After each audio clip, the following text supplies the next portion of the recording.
இந்த நிலையில் அனுரகுமார் திசாநாயக்க கொலை செய்யப்படுவதற்கான சதியொன்று அரங்கேறியுள்ளதாக தற்பொழுது பரபரப்பான தகவல் வெளியாகியுள்ளது. இஸ்ரேலிய சிப்பாய் ஒருவர் டெமினேட்டர் என புனைப்பெயரால் அழைக்கப்படும் ஒருவர் கொழும்பில் தங்கியிருப்பதாக தெரிவிக்கப்படுகின்றது.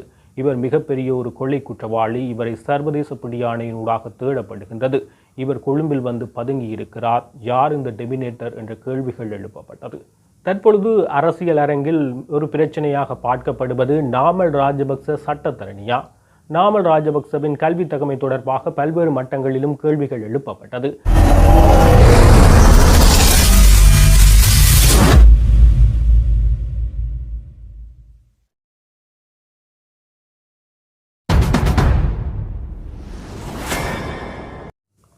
சொந்தங்களுக்கு வணக்கம். ஜனாதிபதி அனுரகுமார் திசாநாயக்க அண்மையில் இந்திய பிரதமர் நரேந்திர மோடியை சந்தித்து இலங்கை திரும்பியுள்ளார். அனுரகுமார் திசாநாயக்க அரசாங்கம் தேசிய மக்கள் சக்தி அரசாங்கம் ஆட்சிப்பீடம் ஏறுவதற்கு முன்னர் பல்வேறு விதமான கருத்துக்களை பல்வேறு விதமான தமது கட்சி கொள்கைகளை தெரிவித்தார்கள். அதில் அவர்கள் இதுவரை காலமும் எதிர்த்து வந்த கொள்கைகள் தற்போது அவர் ஜனாதிபதியானதும் மாற்றமடைந்துள்ளது.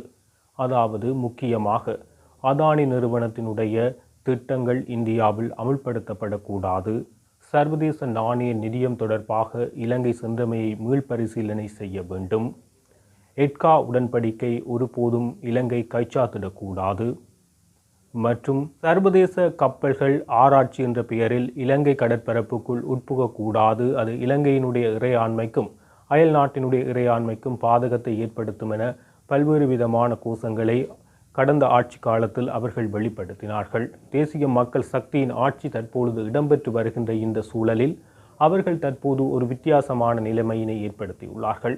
இவை அனைத்துக்கும் இணங்கி போகின்ற ஒரு தன்மை காணப்படுகின்றது.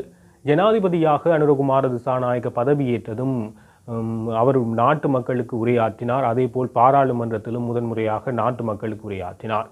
இவ்விரண்டு உரையிலுமே அவர் குறிப்பிட்டார், தற்பொழுது நாட்டினுடைய பொருளாதாரம் ஒரு தொங்கு நூலில் காணப்படுகின்றது. அந்த நூலின் இலை சின்ன ஒரு அதிர்வுகளுக்கே தாங்க முடியாது. எனவே அந்த அதிர்வுகளை தாக்குப்பிடிக்கக்கூடிய வகையில் நமது செயற்பாடுகள் அமைய வேண்டும் என அவர் குறிப்பிடுகின்றார். அந்த செயற்பாடு அவர் குறிப்பிட்ட கருத்தின் அடிப்படையிலேயே தற்போது அவர்களுடைய நகர்வு இருக்கின்றது. இவர்கள் முதல் ஆபத்து என குறிப்பிட்டு அப்பொழுது ஆட்சியில் இருந்த அரசாங்கங்களை விமர்சித்த விடயங்களை இவர்கள் தற்போது செய்ய முனைகிறார்கள். இந்தியா சென்றுள்ள அனுரகுமார திசாநாயக்க மற்றும் அவர்களுடைய குழு இந்த எட்கா தொடர்பாக உடன்படிக்கையினை மேற்கொண்டதாக குறிப்பிடப்படுகின்றது. எட்கா எனப்படுவது இந்திய இலங்கை பொருளாதார தொழில்நுட்ப உடன்படிக்கையாக கருதப்படுகின்றது. இது அப்போதைய காலங்களில் தேசிய மக்கள் சக்தியினால் எதிர்க்கப்பட்ட ஒரு விடயம். இவ்வாறான திட்டம் இலங்கையில் உருவாக்கப்பட்டால் இலங்கையினுடைய தொழில் வளங்கள் குறைக்கப்படும். இந்தியா என்பது தொழில் வளம் மிக்க ஒரு நாடு, நிறைய சனத்தொகையை கொண்ட நாடு. எனவே பல்லாயிரக்கணக்கான தொழிலாளர்களை கொண்டுள்ளது. மிக குறைந்த சம்பளத்தில் அந்த தொழிலாளர்களை பெற்றுக்கொள்ளக்கூடியதாக இருக்கும். இலங்கையில் நிபுணத்துவம் வாய்ந்த வைத்தியத்துறை, பொறியியல் துறை போன்ற பல்வேறு நிபுணத்துவம் வாய்ந்த தகவல் தொழில்நுட்ப துறைகளில் இந்திய தொழிலாளர்களை இங்கு கொண்டு வந்து இலங்கையில் அவர்களை வேலை செய்ய உட்படுத்துவதன் ஊடாக இந்தியாவினுடைய ஆதிக்கத்தை செலுத்தக்கூடும் என இந்த எட்கா உடன்படிக்கை அன்றைய காலத்தில் எதிர்த்தார்கள். ஆனால் தற்போது சென்றுள்ள அனுரகுமார திசாநாயக்க இது தொடர்பாக சம்மதத்தை வெளிப்படுத்தியதாக தெரிவிக்கின்றார். இந்தியாவுடன் தொழில்நுட்ப ரீதியாகவும் பொருளாதார ரீதியாகவும் உறவுகளை வலுப்படுத்த விரும்புவதாக தெரிவித்தார். இது தற்போது இலங்கையில் மிகவும் விமர்சனத்துக்கு உள்ளாக்கப்படுகின்றது. பல்வேறு அரசியல் தலைவர்களாலும் தற்பொழுது அனுரகுமாரவினுடைய ஆட்சி தொடர்பாக அவர்களுடைய கொள்கை தடம் மாறி போய் உள்ளதாக குறிப்பிடுகிறார்கள். அனுரகுமார திசாநாயக்கவையும் தற்போது அனுர விக்ரமசிங்க ஆட்சி என விழிக்க தொடங்கிவிட்டார்கள். ஆனால் விஜித ஹேரத் இது தொடர்பாக நேற்றைய தகவல் திணைக்களத்தில் கலந்து கொண்டு விளக்கம் அளிக்கின்றார். நாங்கள் எட்கா உடன்படிக்கையை ஒருபோதும் ஏற்றுக்கொள்ளவில்லை, அதை நாங்கள் ஏற்றுக்கொள்ள மாட்டோம் என தெரிவித்துள்ளார். நாங்கள் பல தசாப்தங்களுக்கு முன்னர் இலங்கை இந்திய சுதந்திர வர்த்தக உடன்படிக்கை ஒன்று கைச்சாத்திடப்பட்டது. அந்த உடன்படிக்கையின் அடிப்படையிலேயே அதில் சில திருத்தங்களை மேற்கொள்வதற்காகவே இணக்கம் தெரிவித்துவிட்டு வந்தோமே தவிர எட்கா தொடர்பாக பேசவில்லை என குறிப்பிடுகிறார்கள். அதேபோல் அதானியினுடைய விடயத்திலும் அதானியினுடைய காற்றாலை திட்டங்கள் பூநகரி, மன்னார், இயக்கச்சி போன்ற பகுதிகளில் உருவாக்குவதற்கு முன்னைய அரசாங்கம் ரணில் விக்ரமசிங்கவினுடைய ஆட்சி காலத்தில் நடவடிக்கைகள் எடுத்தது. அதானி பெருமளவிலான நிதியினை இங்கு முதலீடு செய்ய தயாராக இருந்தார். இந்தியாவை பொறுத்தவரை இலங்கை பொருளாதார ரீதியாக பாதிப்புக்குள்ளாகியுள்ள நிலையில் முதல் கட்டமாக 700 மில்லியன் நிதியுதவியை வழங்கியது. இரண்டாம் கட்டமாகவும் 700 மில்லியன் நிதியுதவியை வழங்கியது. எனவே பெருந்தொகையான நிதியுதவியை வழங்கிய இந்தியா நிச்சயம் இலங்கை மீது ஆதிக்கத்தை செலுத்துவதை நோக்கமாக கொண்டிருக்கும். இந்தியா தற்பொழுது வல்லரசாக உருவாக்கி கொண்டிருக்கின்ற நாடு. இந்து சமுத்திரத்திலும் சரி, இந்து பசிபிக் சமுத்திரத்திலும் சரி, இந்தியாவினுடைய ஆதிக்கத்தை இந்தியா மிகவும் நுட்பமாக பரப்பி வருகின்றது. ஆசிய பிராந்தியத்தை பொறுத்தவரை இந்தியா மிக பலமான ஒரு நாடு. இந்திய சீனா நாடுகளுக்கிடையே இடம்பெறும் பல மோதல்களில் இலங்கை மிக முக்கியமான ஒரு கேந்திர நிலையமாக இருக்கின்றது. சீனாவை பொறுத்தவரை இப்போது அனுரகுமார திசாநாயக்கவின் ஆட்சி சீனாவுக்கும் பலம் வாய்ந்ததாக அமையும். அவர்களுடைய தாராண்மைவாத கொள்கையுடன் ஒத்துப்போகின்ற சோசலிசவாதிகளாக இந்த அனுரகுமார திசாநாயக்க ஆட்சியாளர்கள் காணப்படுகிறார்கள். எனவே இந்த அழுத்தத்தையும் சமாளிக்க இந்தியா மிகப்பெரிய விட்டுக்கொடுப்புகளை செய்வதற்கு நிச்சயம் தயாராக இருக்கும். இந்த நிலையில் அதானியினுடைய விடயத்திலும் தற்போது அனுரகுமார திசாநாயக்க அரசாங்கம் சற்று இணங்கியுள்ளது. தேசிய மக்கள் சக்தியினுடைய அமைச்சர் சுனில் ஹந்துன்னெத்தி இது தொடர்பாக குறிப்பிடுகின்றார். அதானியினுடைய திட்டங்கள் சிறந்தவை, அவை நாட்டுக்கு பொருளாதார ரீதியாக வளத்தை ஏற்படுத்தும், எனவே அவற்றை அங்கீகரிக்க வேண்டும் என தற்பொழுது குறிப்பிடுகின்றார். அதேபோல் இந்த வெளிநாட்டு கப்பல்கள் தொடர்பிலும் ஆரம்ப காலத்தில் இவர்கள் முட்டுக்கட்டையாக இருந்தார்கள்.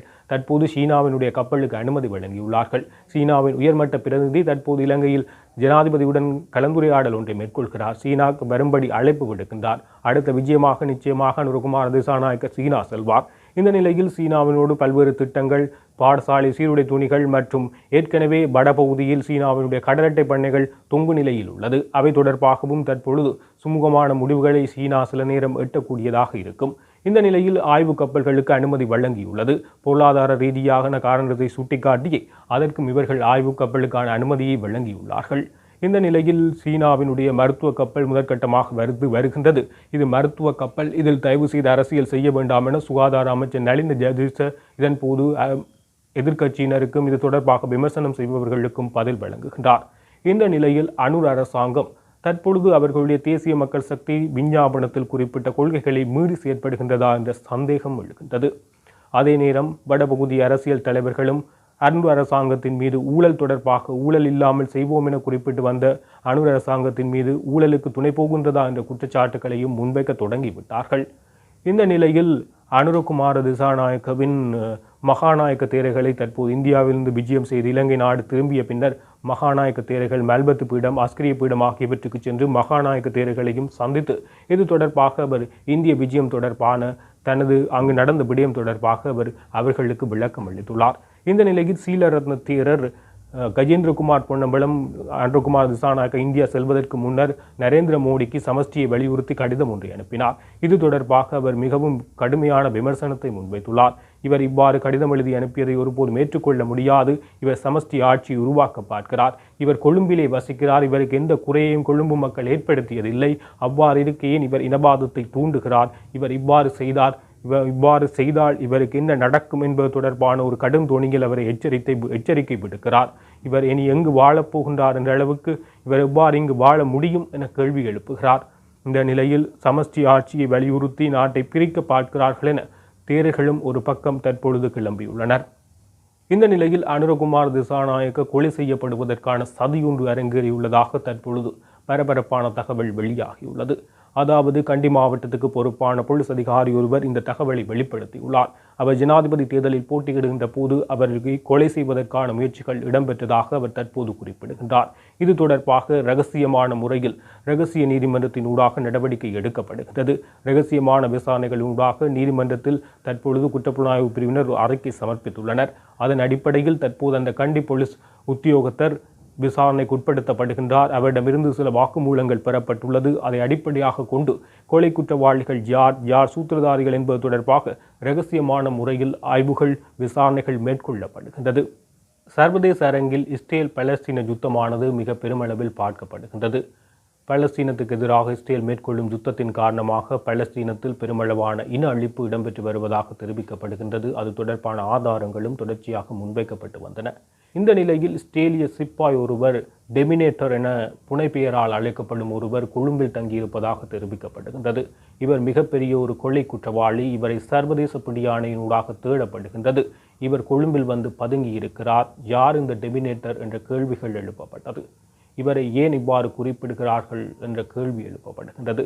இவர் கொழும்பில் ஏன் பதுங்கி இருக்கின்றார்? கொழும்பில் வேறு ஏதும் நடவடிக்கைகள் மேற்கொள்ளப்பட போகின்றதா? கொழும்பில் ஏதும் கொலை முயற்சிகள் மேற்கொள்ளப் போகின்றதா என்ற பல கோணங்களில் இந்த விடயம் ஆராயப்பட்டது. ஆனால் இந்த டெமினேட்டர் என்பவர் இஸ்ரேலிய இராணுவ சிப்பாய். கல்பரன்ஃபுக் என அழைக்கப்படுகின்றவர்.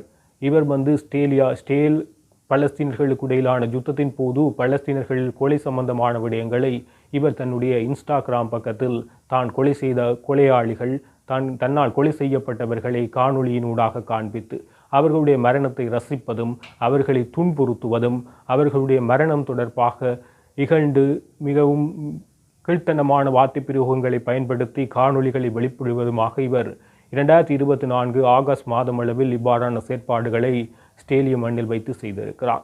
இதனால் இவரை சர்வதேச ரீதியாக தேடப்படுகின்ற ஒருவராக குறிப்பிடப்படுகின்றது. பெல்ஜியத்தை தளமாக கொண்டு இயங்குகின்ற கிண்ட் ரஜாப் என்ற அமைப்பு இவரை சர்வதேச பிடியாணையினூடாக சர்வதேச நீதிமன்றத்துக்கு இவருடைய நடவடிக்கைகளை கொண்டு வந்து இவரை கைது செய்ய வேண்டும் என்ற ஒரு கோரிக்கையை முன்வைத்து சர்வதேச நீதிமன்றம் இவரை கைது செய்வதற்கான பிடிபிராந்தை கொடுக்கின்றது. இந்த அமைப்பினூடாக இவர் ஒரு மிக பெரும் கொள்ளையாளி, சர்வதேச ரீதியாக தேடப்படும் ஒரு கொலையாளி. இவர் தற்பொழுது கொழும்பில் தங்கியிருப்பதாக கொழும்பில் பதுங்கியிருப்பதாக அந்த அமைப்பு ஆதாரங்களுடன் வெளிப்படுத்தியது.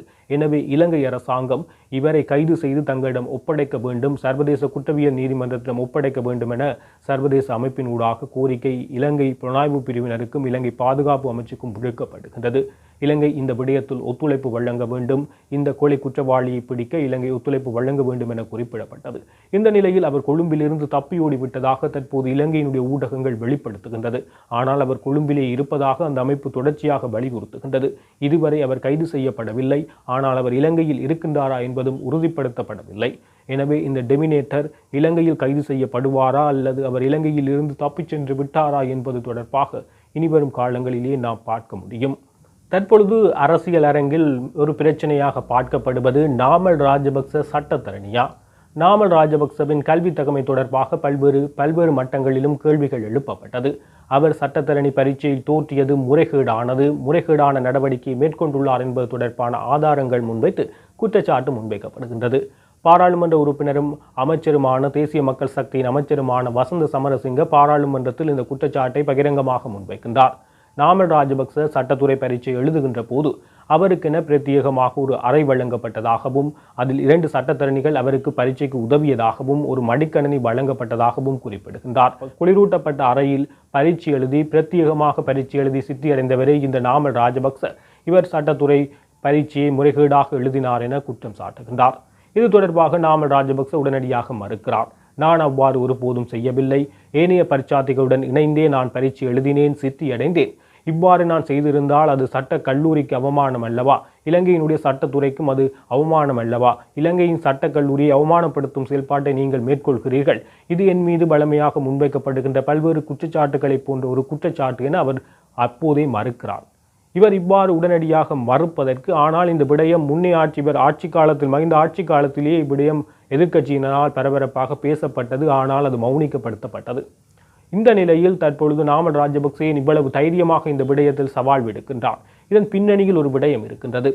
இலங்கையின் சட்டக்கல்லூரி முறைகேடுகளை பொறுத்தவரை சட்டக்கல்லூரிகளில் முறைகேடுகள் இடம்பெற்றால் அது தொடர்பான விசாரணைகள் இடம்பெறும் போது அந்த சட்டக்கல்லூரியினுடைய நிர்வாகி தான் அதற்கு பொறுப்பு கூற வேண்டும். அவர்தான் அதற்கான சாட்சியம் அளிக்கின்ற போது அது செல்லுபடியாகும்.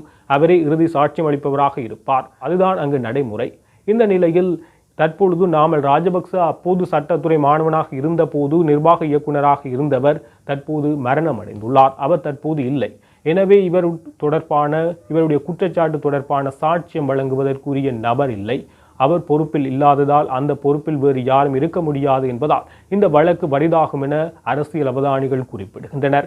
அந்த அடிப்படையிலேயே நாமல் ராஜபக்ச இவ்வாறு சவால் விடுத்துள்ளார். தன்னுடைய பதவியிலிருந்து, அதாவது அவர் பாராளுமன்ற உறுப்பினர் பதவியில் இருந்து நீங்குவேன், அத்துடன் எதிர்கால அரசியலில் இருந்தும் நான் நீங்குவேன் என பகிரங்கமாக சவால் விடுக்கின்றார்.